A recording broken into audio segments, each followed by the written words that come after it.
everyone, welcome back to FBM Maine Outdoor Journal. Today we've made the trip way up to the tippy top of Northern Maine. We're going to beat Del Harrington up here. He's a legendary muskie fisherman up here in the northern part of the state. We've come up to do a couple days of muskie adventures with him. We got here a little early. We left the house a little after 2 a.m. Just a little after 5 a.m. now. We're right here on the beautiful St. John River here, right on the Canadian border. You can see Canada right over there behind me. Had a little mishap getting down here to the boat launch. I accidentally drove in the customs road, so I had to talk to those guys and get turned around because it was all one way. But we're gonna wait her out here, meet up with Del, and have a great adventure. The Muskie's known for the fish of 1,000 casts, so we don't expect the action to be super fast and furious, but if we can get into one good one here, we'll be tickled right to death. So follow us along here and see how we make out, and we hope you enjoy it. All right, old Liam, you ready for this adventure? Yeah. That light's bright, ain't it? What do you got to say for yourself? I'm ready to catch some monster muskie. You probably get one. There's probably ones in here as tall as you are. Yeah, it probably is. You gotta be hanging on tight. We might have to strap you in. I've seen people catch one bigger than me. Don't drop his poles. No. What's your plans for this trip, old Jackson Roy? Get one about as big as Liam, maybe a little bit bigger. About as big as Liam? That'll be a pretty good one, won't it? Yeah.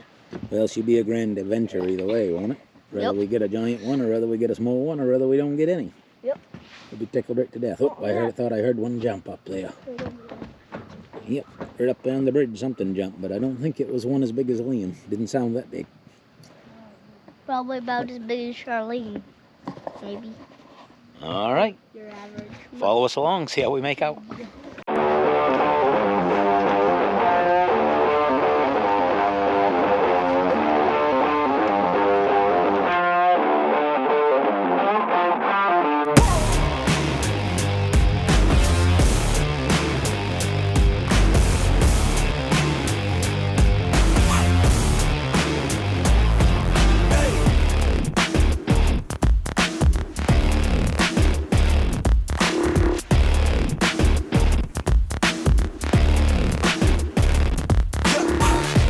Dang, son. Give me some big bites. This bite's bigger than my hand. Crying out loud. I like the chub one. You like that one? Yeah, it's pretty cool. That's usually the size that I eat. Yeah, just about. Oh yeah, she's gonna run. Take this boat and between the water being a little high and a little murky, and we might as well stay dry anyway. Oh yeah, absolutely. If it rains while we're catching the fish, then that's fine. Won't be too hard to take sitting in here. Nope. Nope, pretty comfortable right here. I've always fished out of a regular open fishing boat, so this will be pretty comfortable. Yeah, I have a Lund Alaskan. Yep. I bought it brand new in 2002. Oh yeah. And it's a great boat. Yeah. But I finally talked the wife into let me buy a new boat here, and we ended up with this one. So I kept that one, so I use that one upstream when we're fishing, when we're casting Grand Isle and stuff. Oh yeah. They dive down really deep, so the lures that don't dive as deep, I run them off to the side, back further, and the deep diving ones, like this one right here, this has been a killer. We've caught a ton of muskies on this thing. I could run it 30 feet behind the boat and be fine. Yep. We'll probably run it just a little bit, like 40 feet or so. This is the first time this one's been wet. Hopefully we don't lose it. Yeah, that's right. Want to make sure you have a good knot, huh? I've got 170-pound snaps. We got a 100-pound fluorocarbon leader that I make, and I've got a 130-pound test spro swivel, and these are 80-pound braid line. So you ought to hold that. Now, the only way you can usually break it is if you have to tie it to the boat and let the boat drift away, and usually the hook will straighten out before the line will break. Yeah. You don't want to be doing that with those lures. No, we don't. I'd rather not lose one of these today. No. What do they get a little more aggressive in the fall? Is that why a lot of people like the fall fishing? Well, the bigger ones will start feeding more often. They will, yeah. Yeah. So you can catch a big one right now, but the big ones feed more often, and because they feed more often, they put on weight a lot quicker. Oh yeah. So it's a good time of year to Get a heavy one. catch a big one. Yeah. And your odds are better Yeah. because they're feeding more often. Yep. This water is filthy right now, so you want to use lures that are really noisy. Yep. And we're going to run these outside lines. We're going to put these on Yeah. to get them out away from the boat a little bit, and we'll have a wider spread.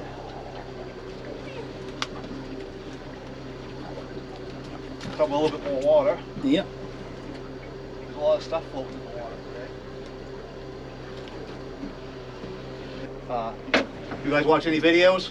Yeah. Oh, yeah. Yeah, so you saw how they do it. So we'll keep the fish in the net, get the hook out, we'll get everything out of the way, and then we'll take our time. We'll get it out, put it on the dump board here, get a measurement. I'll show you guys how to hold it. And we'll take a quick picture and we'll get it back in the water. Can you handle that, Liam? I said, can you handle it? Yeah. All right. For quite a few years down here, this was my #1 lure. This is called a shallow invader. This is a magnum size, and you can see it's been chomped on a few times. Oh, yeah. But this was the #1 lure down here for quite a while. Yep. But for some reason I'm not catching. I still catch one here and there on them when I fish them. I usually do stick one out there. But, Yep. They must like make replacement tails for them. Yep. Yep. And perfectly comfortable fishing that way. And I was doing pretty much 100% just casting. Never came down here, just fishing Grand Isle, and I was just casting the whole, never trolling or anything. And these guys, just the opposite. They were fishing in their grandfather's 1940, 14-foot aluminum, and just trolling striper lures, basically, Right. what they could buy at the local store. Yeah. And they'd catch fish that way, but just not as many, because I could hit all the nooks and crannies and everything. And plus, I started using regular musky lures, and everything. And they're using surf casting rods, whatever they happen to have. And they never casted them. They never really did any cast fishing before, because up here they grew up trout fishing. Yeah, that's right. They grew up salmon fishing out on the lake trolling. Yeah. So it wasn't their fault. That's just the way they grew up fishing. And Yeah. No.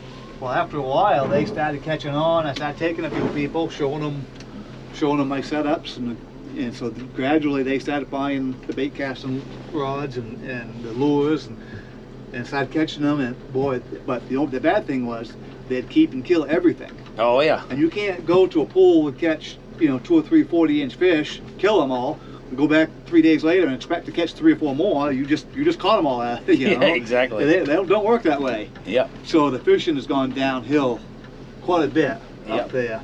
As far as trying to catch, you can still go up there and catch some fish, but the big, and I've caught a couple this year up there, like 42s and 43s, which are nice fish. But most of the fish we were catching are in the 30s up there now. Yep. My average fish was 38 inches for quite a while. Yep. And you never caught anything. You very rarely caught much fish. You never caught anything in the 20s. Everything was always in the 30s or bigger. Yep. But you come down here and you don't see anybody fishing. Even if this was Saturday afternoon in the middle of July, you wouldn't see anybody down here fishing.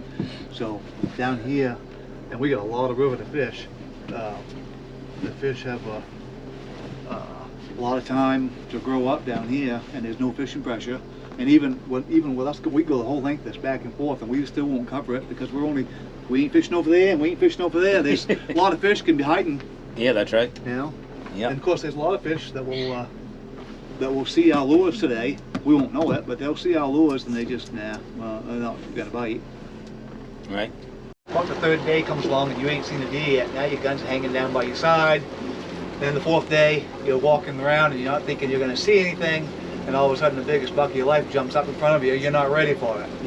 Well, that's what musky fishing is up there. You're casting. In the morning, you're ready to catch one. And you're doing the figure 8s, you're doing everything just right. About midday, after you've casted 300 times, you're like, they ain't biting today. And doesn't mean they're not biting, it's just they haven't bit yet. And you've got to stay right on it all the time. Be ready for it. Because many times I've seen people do that, and then they just ain't paying attention. And they admit it. They say, I just weren't paying attention, and the fish come up and hit their line. Or they bring their line in, and they didn't do the figure 8 because they'd done it 100 times and hadn't seen anything that already. They bring it in, they lift their line up out of the water real quick, and a big muskie comes up and swipes at it. And if they had done the figure 8, just a little bit of a swoop there, give that fish an opportunity, they would have caught that fish. Yep. But and that happened to me before a couple of times when I was younger. Just get lazy, not paying attention, and oh, yep, 18 feet of water.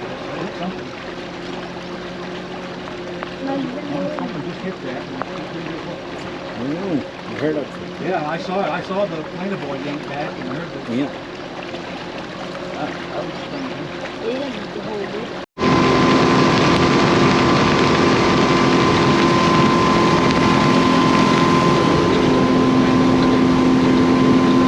Think your drone did keep up with us?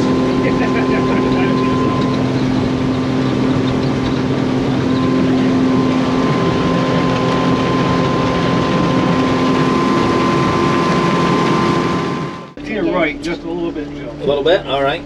I know it gets shallow here coming up. All right. That's to your other right. Oh my, yeah, sorry. I thought it was funny you wanted me to go towards that point. I try to think and nothing happens. That's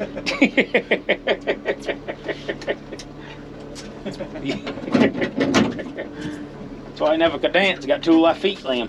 You're gonna edit that one out. Oh no, that's what people like. Well, we're out of the brush and grass, so we have a better chance on getting one now. So hopefully we get one. Water's clearing up. Yep, way better. Any minute now. Yep, any minute. Any minute. Yeah, down on that other side of the river there, we got into an awful bunch of floating grass and stumps from all the rain. We had to constantly tend the rods to get all the salad off them so that they'd fish good. So now on the upper part of the river, we're clearing up a little bit. Water's still pretty murky, but hopefully we'll hook onto one pretty soon. Salad on it? Yeah. Over on the little salad on the planer board, but I don't think it's on the lure. Looks like she's still working yet. Are those 2 over there all right? Yep. Keep that rod tip up as high as you can. Point it right towards the sky. I don't know if you're still on there or not. Oh yeah. You still there? Oh yeah.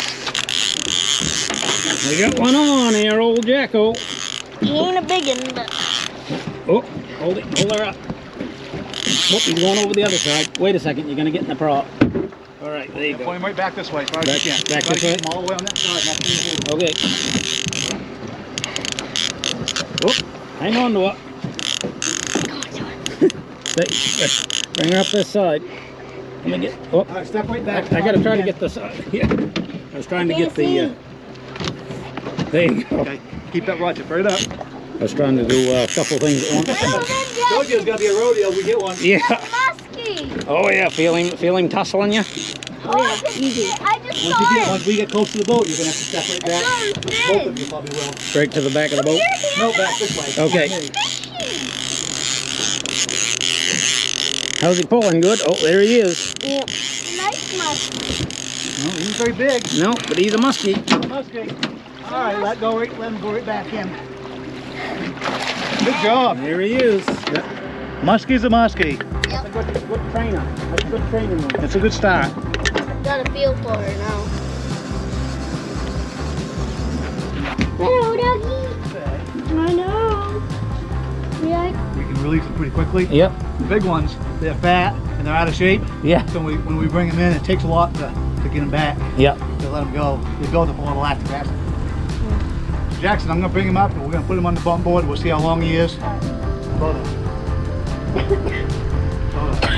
Close to 30. He's not real big, but he's a muskie. He's a good one to start out with. I'll show you how to hold him properly and we can fish it, right? I'm gonna get a 31. 31 and 32. It's gonna be real great.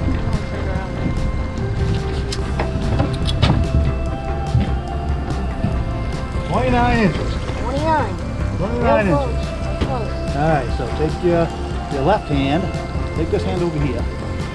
Try right up underneath and put your thumb right there. Alright, put your other hand right there. Okay. Put it right here. Right here? Yep. And turn around, look at your dad. Got him? Hold him proud. First muskie. Nice one. Yep, we got you. Let's put him right back in the net for a second. He's gonna go quick. The big one, we have to hold him in the water. Yeah, I'll put him in the water. Lean right over on the side of the boat. Grab right over the tail. I got him. Whoop. Yeah, see, he took off. There we go. Usually the big ones takes a couple minutes. Because they're so fat, they're out of shape. How'd you like that? Pretty good? It's pretty good. Give you quite a tussle? It took us a while. How are you going to handle that 40 incher when you get it? I don't know. Maybe. No.